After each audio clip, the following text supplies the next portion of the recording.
నువ్వు ఎంత ఖరీదైన చీర కట్టుకున్నా, ఖరీదైన డ్రెస్ వేసుకున్నా, ఖరీదైన వాచ్ పెట్టుకున్నా, ఒంటి నిండా బంగారం పెట్టుకున్నా, ఖరీదైన మనిషిగా కనిపించినా నిన్ను చూసి ఎవ్వడో కూడా నువ్వు మంచివాడు అని చెప్పి అంటరండి.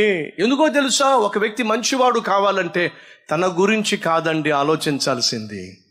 ఒక వ్యక్తి మంచివాడు కావాలంటే ఇతరుల గురించి ఆలోచిస్తేనే అతన్ని మంచివాడు అంటారు. ఇతరుల గురించి ఆలోచించేవాడు, ఇతరుల క్షేమం గురించి ఆలోచించేవాడు, ఇతరుల యొక్క బాగు గురించి ఆలోచించేవాడు, ఇతరుల యొక్క మేలు గురించి ఆలోచించేవాడు, వాడిని గురించి మంచివాడు అంటారండి. ఈరోజు మనలో చాలా మంది స్వార్థంతో నిండిపోయారు.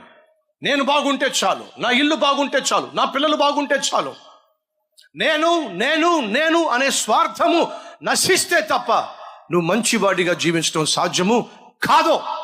నీ గురించి నువ్వు ఆలోచించేంత వరకు నువ్వు ఎప్పటికీ మంచివాడివి కాలేవో.